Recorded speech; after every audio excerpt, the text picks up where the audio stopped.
Pitfalls of too much kindness. I know it sounds absurd, doesn't it?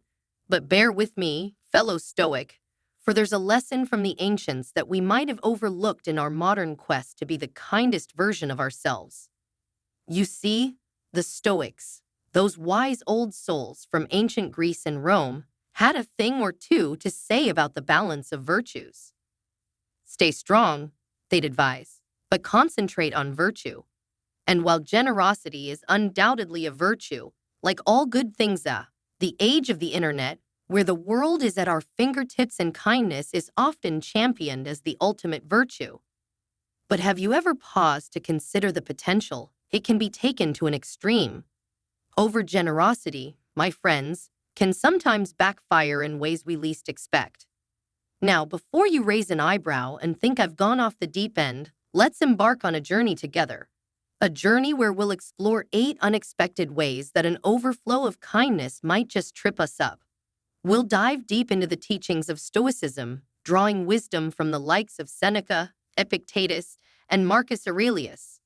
And as we do, I challenge you to reflect on your own acts of kindness. Are they always in balance, or have you, like it's a balance, really? Be kind, but also set boundaries. Let people know that while your kindness is a gift, it's not an obligation. In our quest to be kind to others, we often forget about ourselves. We put others' needs above our own, thinking it's the noble thing to do, but Stoicism reminds us of the importance of self-care. If we neglect ourselves, how can we be of any use to others? Imagine you're a car. If you don't refuel, how can you drive others around? You'll end up broken down on the side of the road. It's the same with constantly prioritizing others. Eventually, you'll burn out. I've seen it happen with my mate Alex. He was always there for everyone, always putting himself last, until one day he just snapped. He was tired, drained, and felt unappreciated. It wasn't pretty. So take time for yourself. It's not selfish, it's essential. The Stoics knew the importance of reflection and self-care.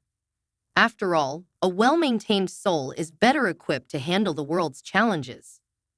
The fact that you've made it this far into the video shows you're committed to self-improvement. Stay with me until the end, as the last 3 insights are even more crucial. Nobody likes conflict.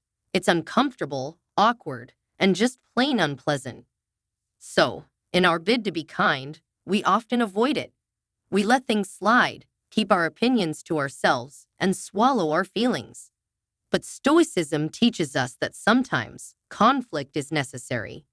Avoiding conflict might seem kind in the short term, but it can lead to bigger issues down the road.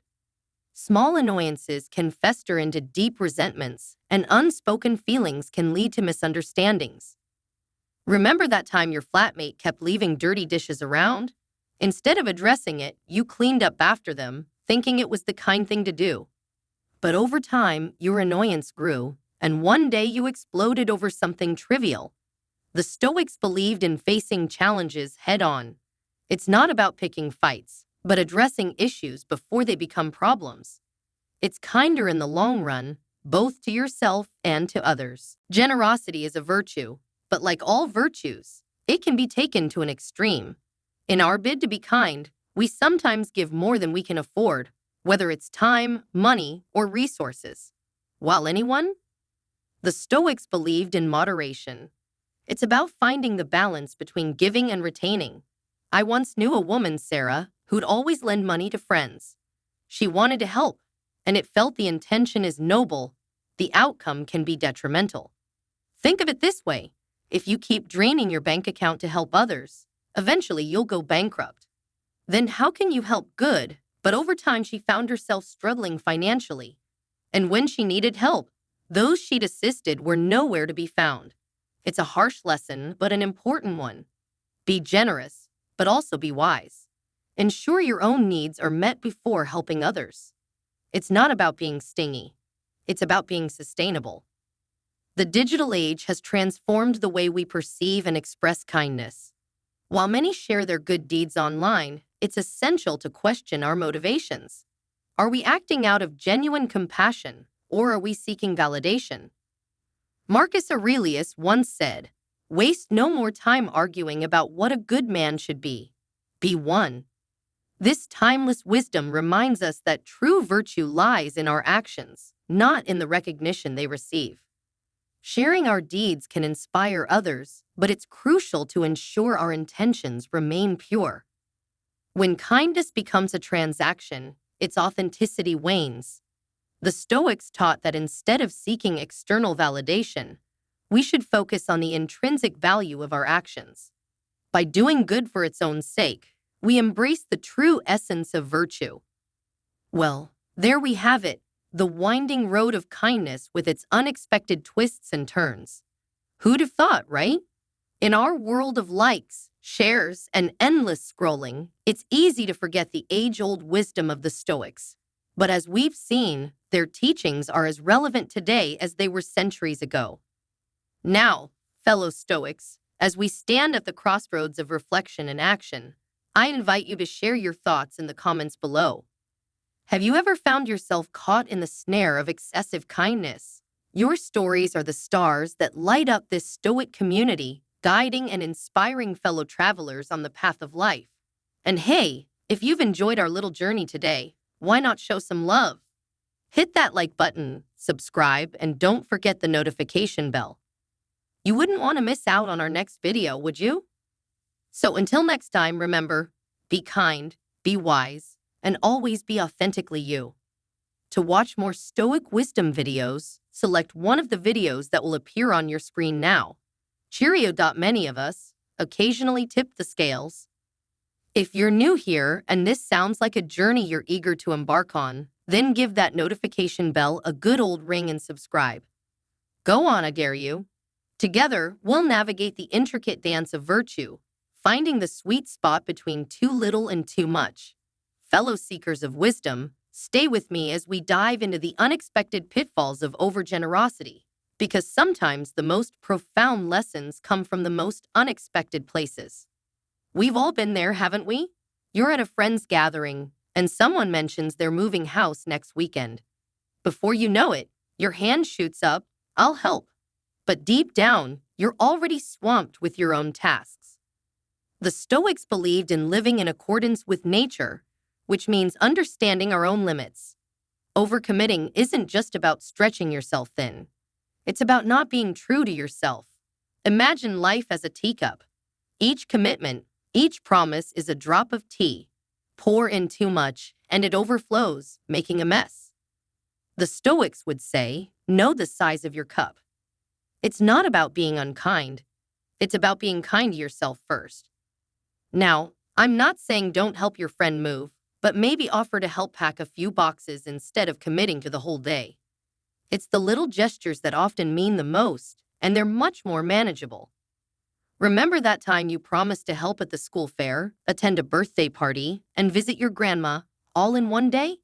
By the end of it, you were probably exhausted, irritable, and not very present in any of the activities.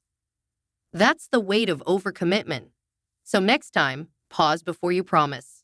Reflect on your own capacity. It's not selfish, it's sensible. The age-old desire to be liked by everyone. It's a trap many of us fall into. You say yes when you want to say no, laugh at jokes you don't find funny, and agree with opinions you don't share. But here's the thing. Stoicism teaches us that we can't control others' opinions, so why try? People-pleasing might seem like a form of kindness, but it's often more about our own insecurities. And let's be real, it's exhausting. You're constantly juggling masks, trying to be someone you're not, and for what? Temporary approval. I once knew a bloke named Tim, a lovely guy, but he'd bend over backwards just to get a nod of approval. One day, he wore a shirt he didn't like because a friend gifted it to him. He spent the entire day feeling uncomfortable, all for the sake of not wanting to upset his friend. But here's the kicker. His friend didn't even notice. The Stoics believed in authenticity. Be true to yourself, and the right people will gravitate towards you. And those who don't, well, you can't please everyone, can you? There's a saying, you can lead a horse to water, but you can't make it drink. Stoicism echoes this sentiment. We can't control others, only our reactions to them. Yet many of us, with our big kind hearts, try to fix people. We think our love, our advice, our kindness can change them, but often it can't. Think of that friend who always dates the wrong people. You've given advice, listened to their heartaches, and even set them up with someone lovely, yet they fall into the same patterns. It's frustrating, isn't it? But here's the thing. Everyone is on their own journey. And while it's kind to offer a helping hand, we can't walk their path for them. The Stoics believed in focusing on our own actions and letting go of the need to control everything else. It's tough, especially when you care deeply.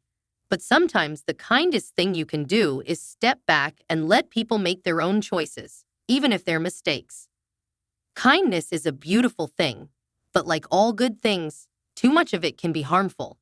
When we're constantly kind, always available, and perpetually agreeable, people might start taking it for granted. It's not always intentional, but it happens. Remember Lucy from The Office?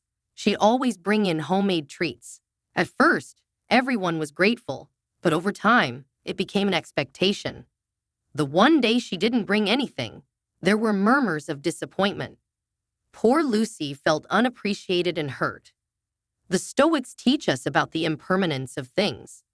Just as we shouldn't get too attached to external rewards, we shouldn't become too accustomed to constant acts of kindness from others. On the flip side, if we're always the givers, we should ensure we're not being taken advantage of.